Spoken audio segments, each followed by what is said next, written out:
根据初步的鉴定结果表示，被害者从后背到前胸是被一柄利刃刺穿，伤口非常整齐，伤痕宽约6毫米，长约4厘米。从目测上的感觉来看呀，与用日本刀刺的那种伤痕很相似。我觉得只是相似而已，还不能断定就是日本刀造成的伤口。你看啊，虽然伤痕在身体上贯穿长达30厘米，但是如果别的凶器有足够的长度，一样可以办到。能够一击贯穿人体并将其致死，这说明那个凶手有很大的力气。何况这是一个如此健硕的男子。如果凶手真的是用日本刀行凶，那么他也一定是一个1等1的剑术高手。你不觉得很奇怪吗？你看，单从伤痕上来看，只有凶器插入时造成的伤痕，没有凶器拔出来时候造成的再度损伤。这也就是说，如果是一把日本刀的话，那就是说这把刀整个穿过了死者的身体，这也很奇怪。你说这把刀难道没有护手吗？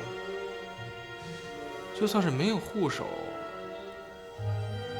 那他的手是怎么穿过死者的身体的？真是有点匪夷所思。但不管它是什么凶器，它一定是沾满了血。可是按照您所说，在案发现场没有任何血迹，甚至连凶手走时带走凶器的滴落的血迹都没有，这就很奇怪了。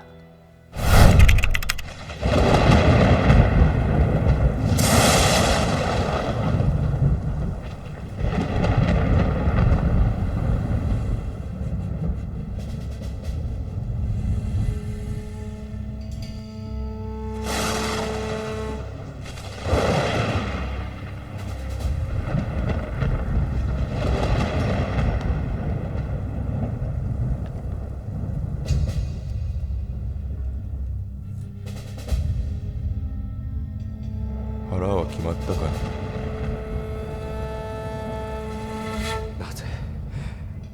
なぜ私を選んだの？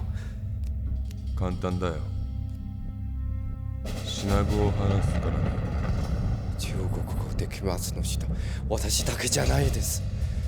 先生、ぜひお願いします。私は人を苦しくないです。話をしましてはいかん。愛願しても無駄だよ。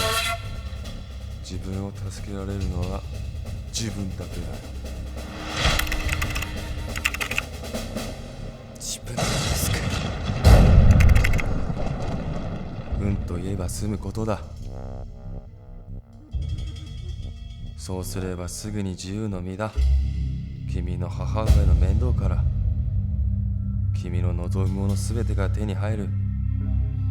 どうかね。もし風光明媚な君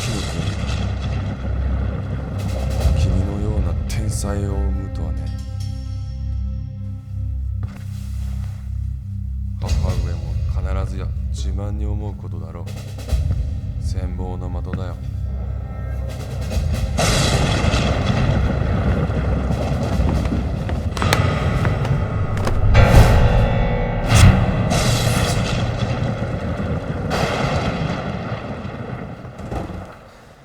老板，你是想吃西餐啊，还是想吃寿司？我请客。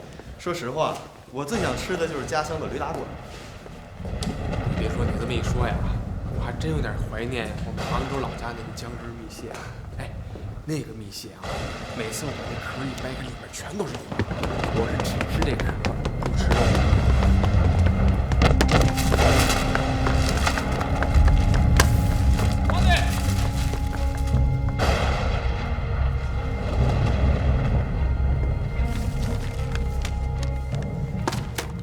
真是个失礼的家伙。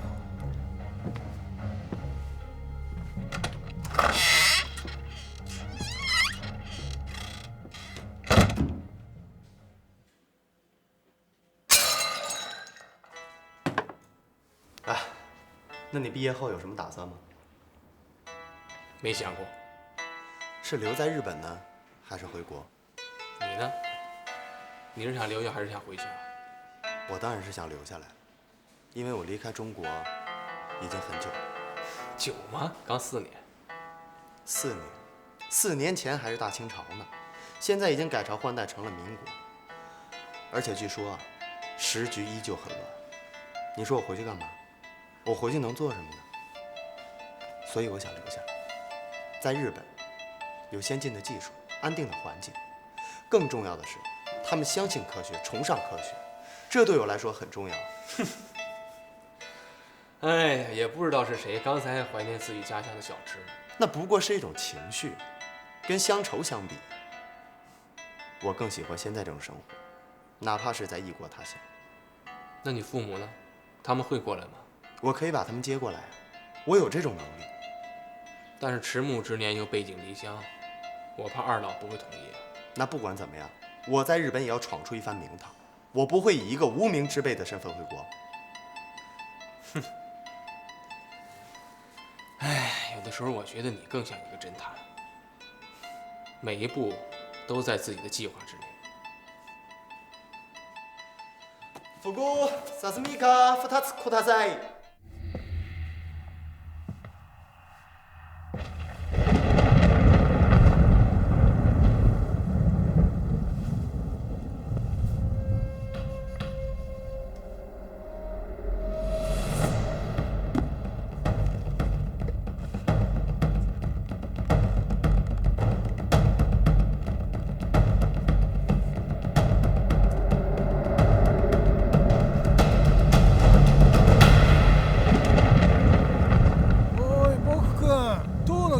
電話があってな、沢野君とすぐに事務室に来てくれとのことだ。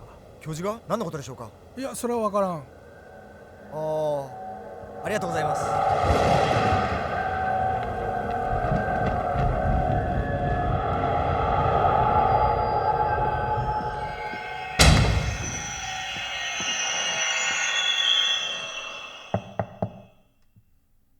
すみません。すみません。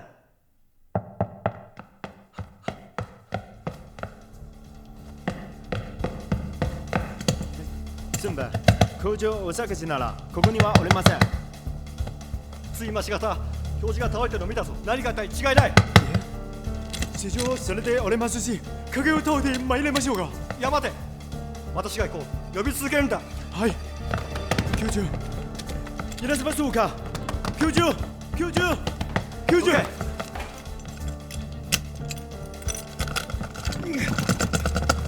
ぜ開かないんだ。私がやれます。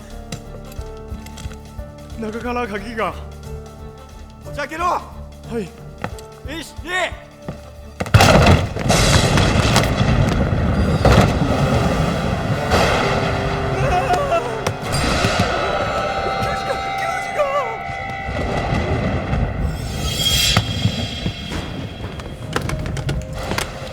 現場の者に内緒触るな。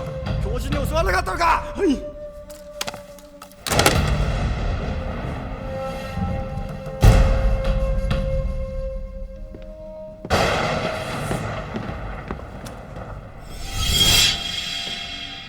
内から鍵がかけられていた。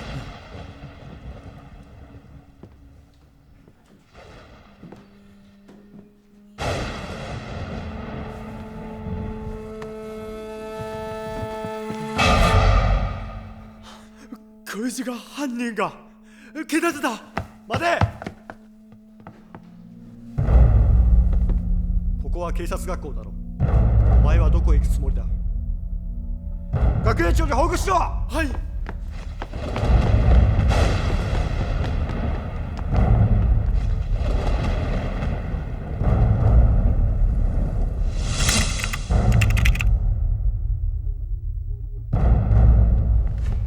学院長、封鎖しろ。私の許可なくして誰一人外出してはならん。保安部に連絡し、すぐに人をよこすよう伝えろ。はい。それにだ、この件絶対に警察に漏らすな。報道機関にはなおさらだ。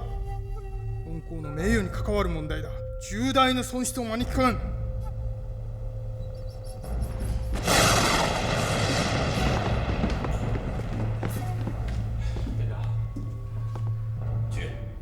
泽英给我叫来。是。这个该死的支那人，竟然忍心杀害自己的教授！队长，你听我说，教授真的不是我杀的，是他之前是让我来他的房间找他，但是我还没走到他办公室门口的时候，被一个人用白毛巾捂住了嘴。当时我闻到了一股强烈的乙醚的味道，然后我就昏倒了。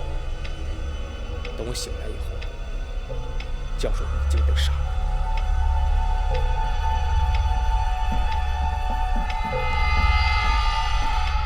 院长，泽义勇，你说说事情的经过。是。院长，教授是在14点45分打电话给我，让我带做实验的组织样本和穆军一起到他的办公室去。我到处找不到穆军，所以就自己一个人先来了。我到这儿的时候应该是15点30分左右。我在路过教授窗口的时候往里看了一眼，发现教授倒在地上。我马上赶到了办公室门口。这个时候，池上君正好也在。我们两个一起敲门，发现门是被锁住的，所以我就到管理员那儿去拿钥匙，可门是被反锁的。当我们两个撞门进去以后，发现教授和穆军倒在地上，教授被人杀害了，而穆军只是昏倒了，手里还拿着一把手术刀。就是这一把，应该是凶器。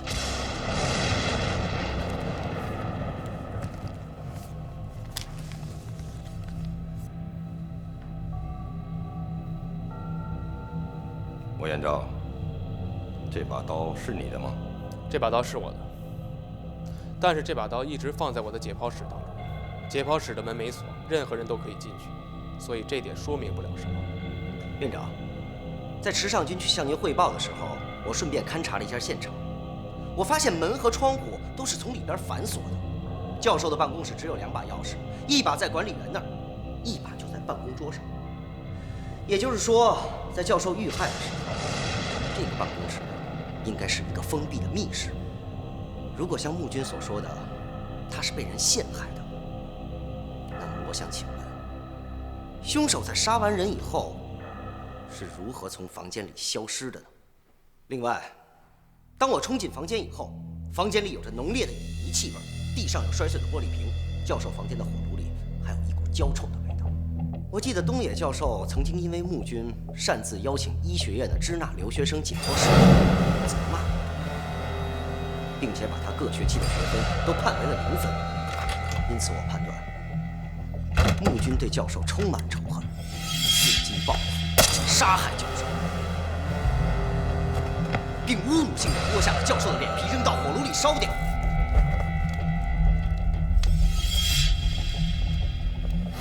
在他进一步清理现场的时候，无意中打破装有乙醚的瓶子，被乙醚的气味熏晕了过去。莫元昭，是这么回事吗？院长，我要求勘察现场。你是犯罪嫌疑人，有什么资格勘察现场？院长，我希望您批准这个请求。你说什么？有我们在这看着，他也动不了什么手脚。再说，我也想看看这个东方的神探是怎么为自己狡辩的。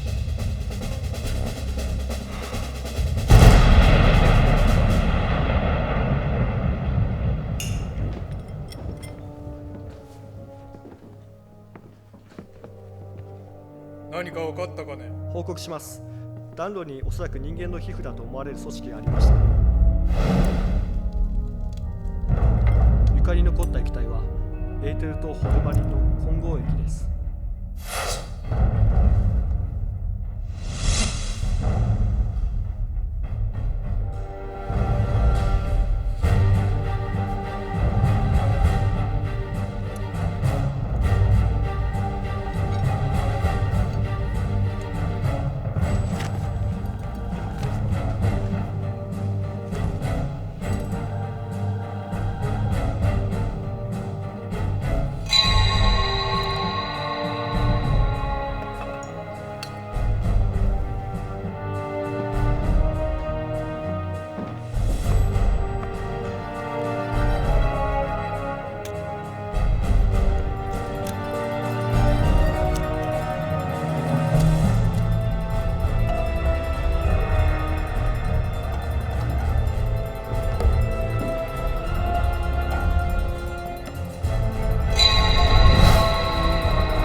亡時刻は分かったか？いえ、それが死体に何か処理が施されておりました。正確に判断できません。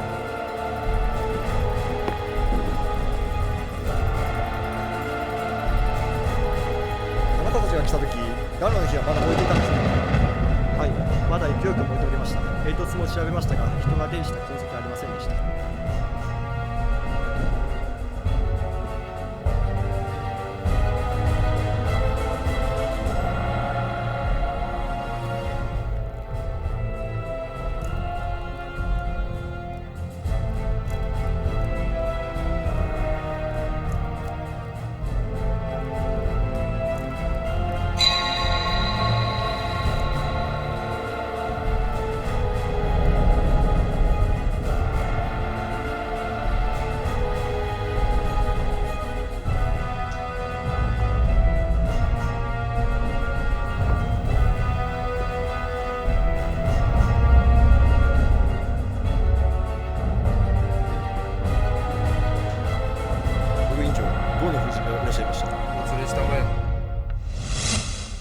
どうぞ。どう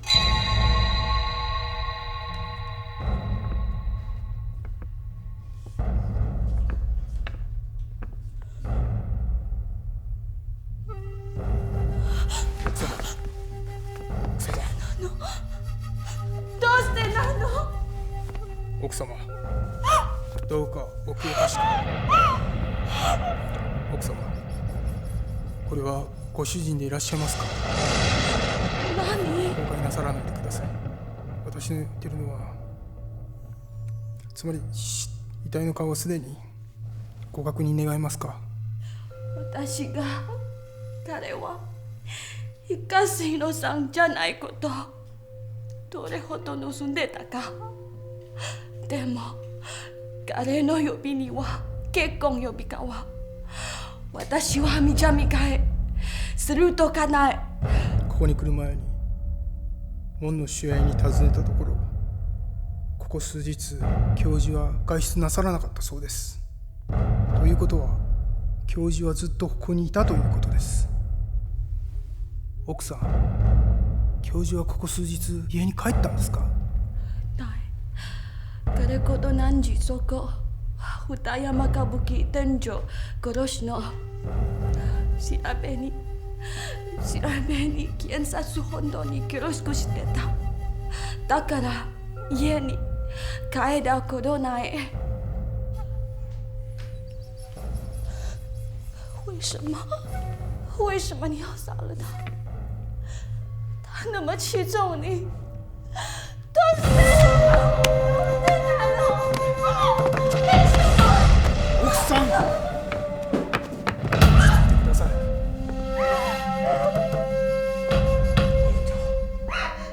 你还有什么可说的？我当然有。我现在已经知道这起杀人案的凶手是谁了。你说什么？是谁？制造这起密室杀人案的凶手就是你。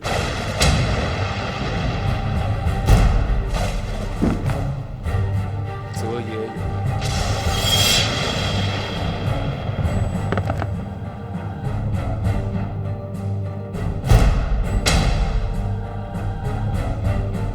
你这叫血口的人。我赶到这里的时候，教授已经被人杀害了，而且是跟你关在同一间密室里。这怎么能是我杀的呢？现在密室杀人案之谜，我已经解开了。好啊，那我倒是想听听。这很简单啊。当你跟池上君来到这个房间的时候，这间房间根本就不是密室。笑话！我跟池上共同确认过，这个房间确实是被反锁的，是不是？对对对，当时我们是拿钥匙开门，可是打不开这扇门。问题就在这儿，你们用的是哪一把钥匙？你什么意思？我的意思是说，你们拿到的那把钥匙根本就不属于这个房间，它只能插入锁孔，根本打不开房门。破案讲求的是证据，不是想象。其实，当你跟池上君来到这个房间的时候，你们就发现门是被锁住的。然后你主动要求到管理员那儿去要钥匙，而且你还吸引开管理员的注意力，又多拿了一把钥匙。大家都知道，咱们这个学校锁是统一的，单从钥匙的外表来看，没有什么太大的区别。所以你拿的那把钥匙，当然打不开房门，你就故意让池上做了你的证据。私がやれます。中から鍵が。池上，当房门被撞开以后，是你先进的房间吗？对。进来之后你都干什么了？当时我看见教授躺在那儿，我就扑了过去。这就对了。任何一个人发现教授躺在地上，第一个时间都会扑过来救他。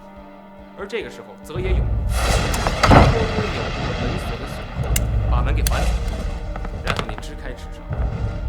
ここは警察学校だ。お前はどこへ行くつもりなんだ？学院長に報告しろ。はい。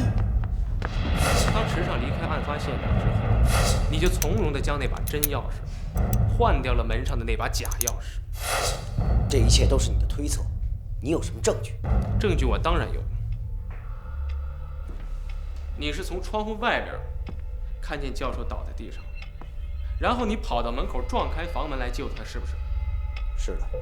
这就奇怪了呀，因为教授这个房间是不隔音的。我相信任何一个人看见教授躺在地上，那第一个时间应该是呼救。如果教授没有反应，起码你应该打碎窗户，从窗户上跳进来救他。那你为什么要舍近求远，绕到门口撞开房门来救他呢？我是不想破坏犯罪现场。那个时候你就知道这儿是犯罪现场了。是的，透过窗户，我已经看见教授的脸被人剥掉了。所以我才认定这是犯罪现场。你撒谎！你凭什么说我撒谎？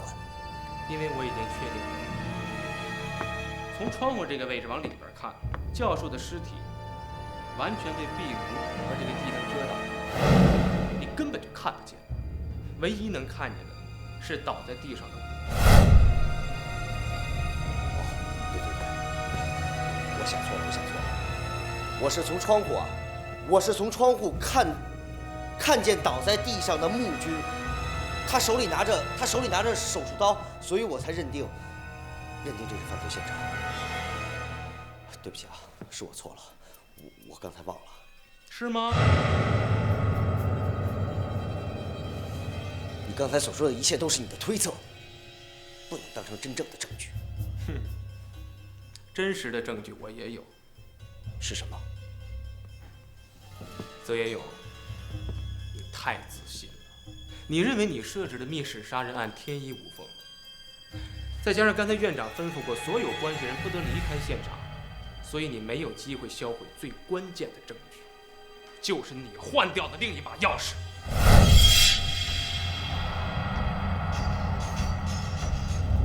从一开始你的左手就在你裤子的口袋里，我相信那把钥匙就在那儿。你敢不敢当着大伙的面把手从口袋里掏出来呢？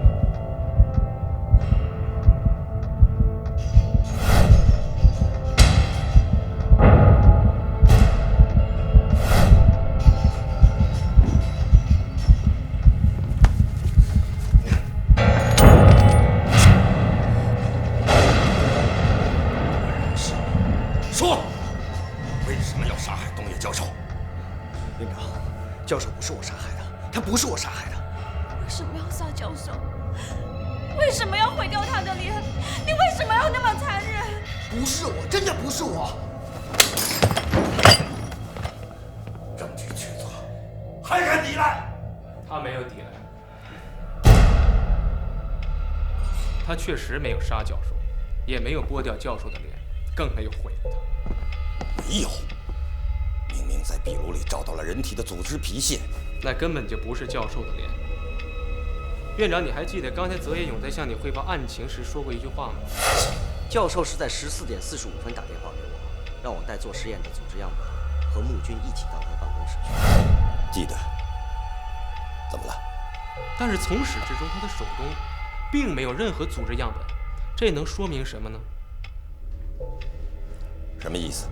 刚才两个见证人说过，他们在地上发现了乙醚和福尔马林的液体，我的推断是，泽野勇他在不知情的情况下来到了教授的办公室，忽然发现教授倒在地上，他惊吓之余就将手中的组织样本对在地上。或许他知道之后我也要来找教授，他就想嫁祸给我。他先是跑到解剖室中偷走了我的手术刀，然后用乙醚在楼道中将我迷倒，然后他把我拖进教授的办公室。他发现地上的玻璃碎片在短时间内无法清理干净，他就决定在原来的位置上再打碎一瓶乙醚，这样可以一举两得。第一，它可以掩盖地上玻璃碎片；第二，它可以解释我是如何昏倒在教授的办公室的。我刚才检查地上玻璃碎片的时候，发现地上有2种不同厚度的碎片，这可以证明这是2种器皿打碎造成的。另外，泽野勇捡起了地上的皮肤组织，扔到了壁炉里，这样他就制造了教授的脸皮被烧毁的假象。然后他把门锁住，躲在暗处，等待别人来找教授的时候，他再走出去。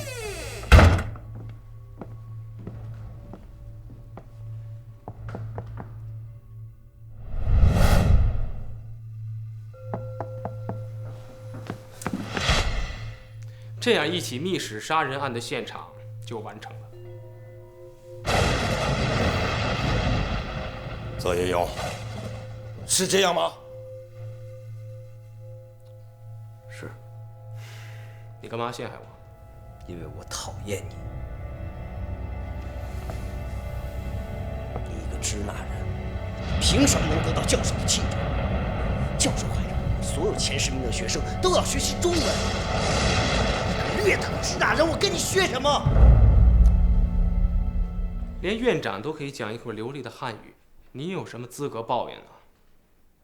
再说了，日本文化的起源就是来自于我们中国，你怎么能辱没先人呢？这次只是我一时大意，没有处理好钥匙，才被你抓住。但这并不代表我输给了你。不，你输定了。但是你并不是输给我，而是输给了你自己。你做的最愚蠢的一件事儿，就是偷走了我的手术刀来作为凶器。当你看到这把刀的时候，刀上有暗红色的残留物，你就误认为这是血迹。其实我这把手术刀没解剖过任何一次尸体，而上面的残留物是果酱。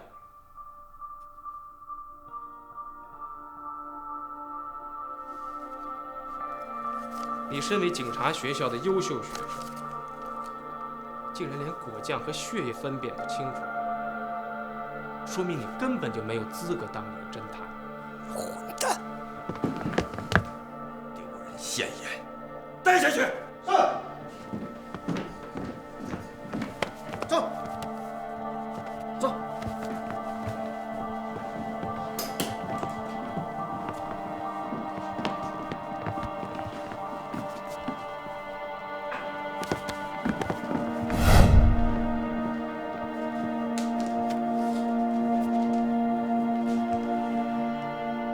莫彦昭，如果东野教授不是泽野勇杀害的，那凶手是谁呢？教授根本就没有死，尸体不是东野教授。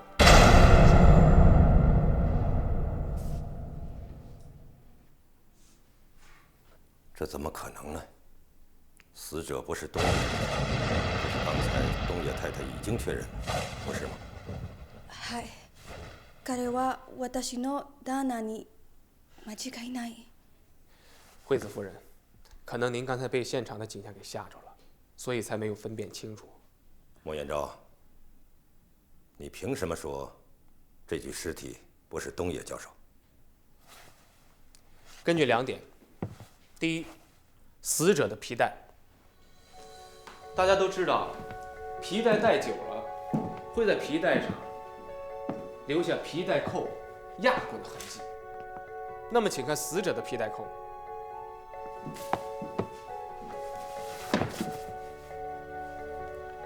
压过的痕迹在皮带扣2个扣眼之前的位置，这说明死者比教授的腰围要小，至少8公分。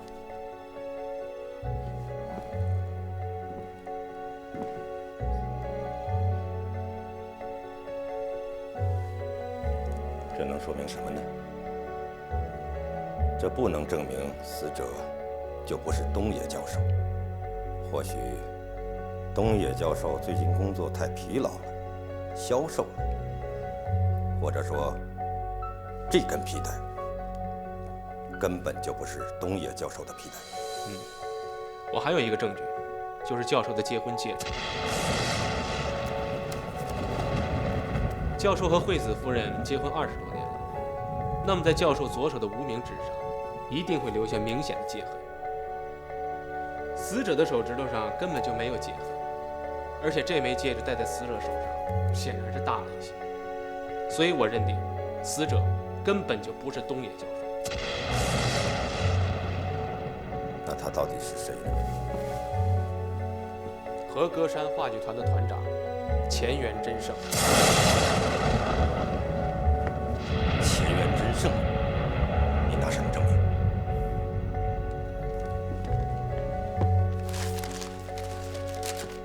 院长，请您看这张报纸。诸位，和歌山位于沿海，它周边的医院和太平间所使用的冷冻用冰都是由海水过滤后凝结而成的，所以冰里面仍然含有海水的咸腥味道和微量盐分存在。现在尸体还在散发着这种淡淡的味道，而在其皮肤表面，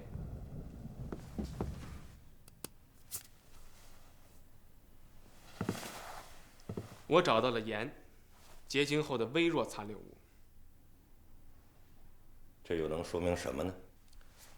首先，死者身体的柔韧性非常好，虽然表面上看跟东野教授相差无几，但是仔细看过便可以得知，死者生前受过大量的形体训练。其次，死者的咽喉和普通人的咽喉相比起来要强劲很多，也就是说他也受过声音方面的训练。那么把这2点结合在一起，声音和形体比较符合的职业是话剧演员。第三，死者死亡的时间和尸体丢失的时间正好吻合，再加上我找到的只能来自于海边的那些残留物，难道这一切都是巧合吗？所以我认定死者就是和歌山话剧团的团长前原真胜。既然如此，那又是谁把这具尸体放在这儿？把尸体放在这儿的人就是东野。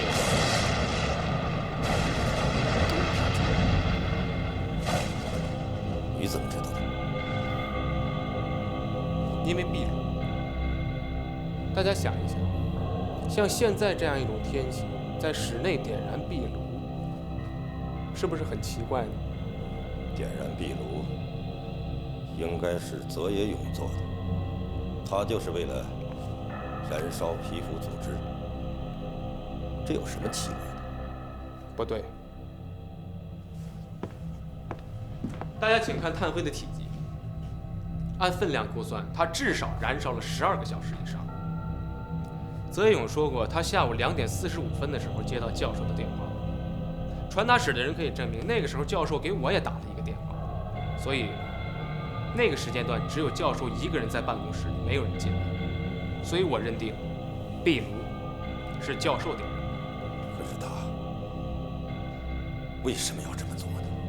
他这样做可以让见证人员无法推算死者死亡的时间，因为尸体之前是冷藏过的，经过12个小时的加温以后，尸僵程度会发生变化，这样一来，见证人员就无法推算死者准确的死亡时间。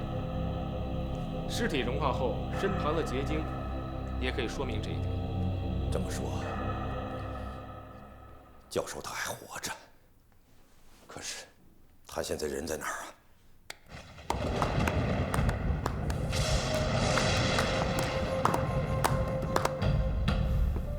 学生失礼了。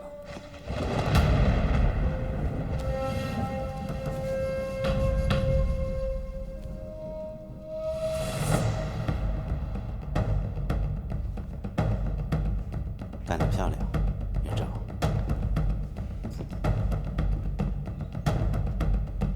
东野兄，你果然还活着。院长先生，让您担心。本当にあなたなの、東野さん。自分の亭主の顔もわからんとは恥ずかしくないかね。はい、私が悪い。ごめんなさい。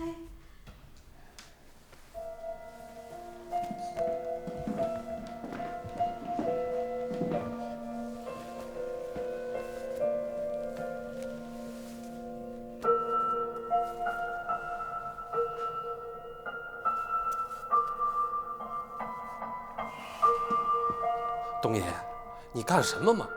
你可吓死我们了！我不是活得好好的吗？各位，我来解释一下，这个谋杀案现场是我故意制造假象，目的就是要考核穆延昭、泽野勇2位即将毕业的学生。好了，事情到此结束，各位请回去吧。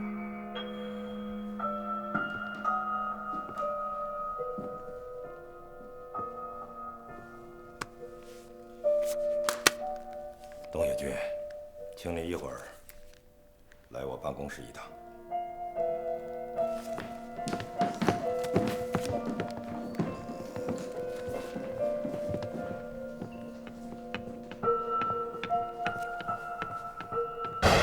院长，刚才经过传达室，有一封你的信，顺便带过来给你们。你可以回去好好准备大考了。是。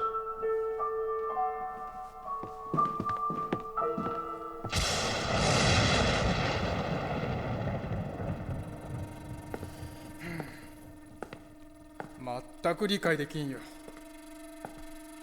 何を考えているんだ。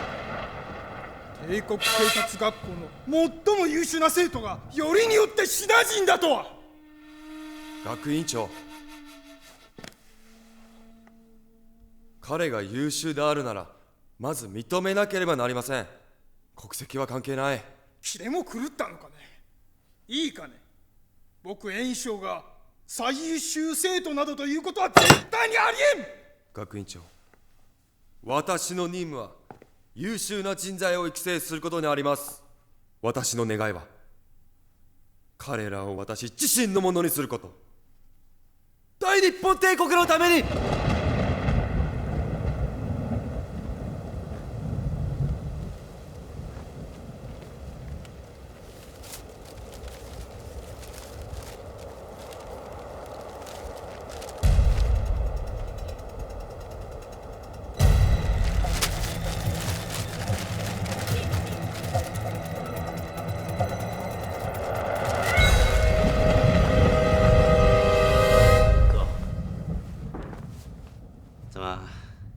会议下午的事找我。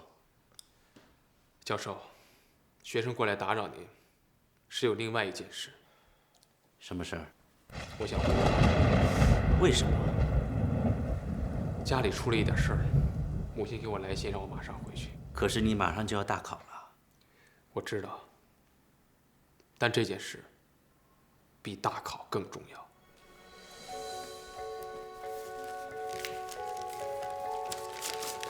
请您过目。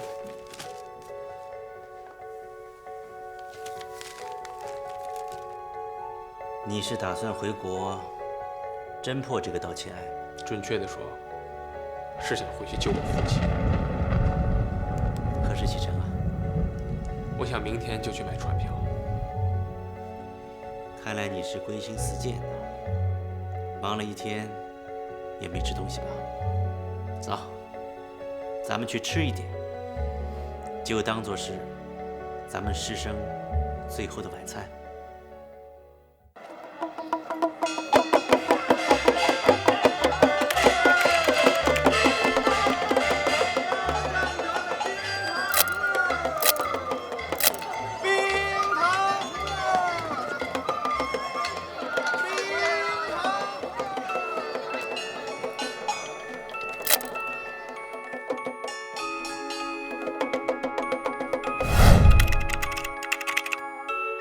哎，等等。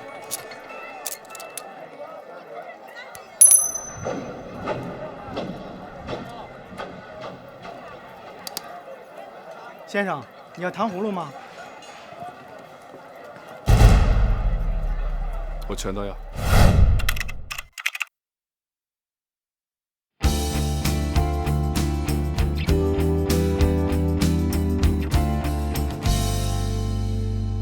别问我的名字，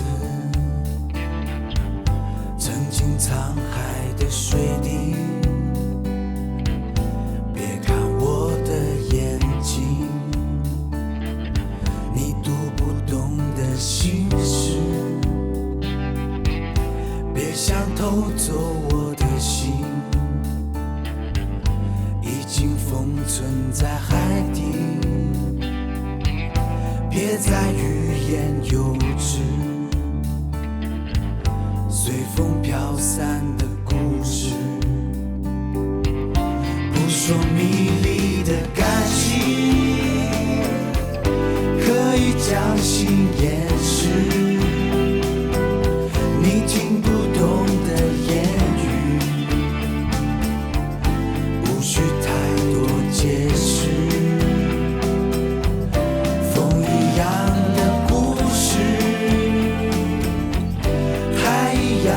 心事，我想到故事的开始，想不到故事的结局。不说迷离的感情，可以将心掩饰。你听不懂的言语，无需太多解释。风一样的故事，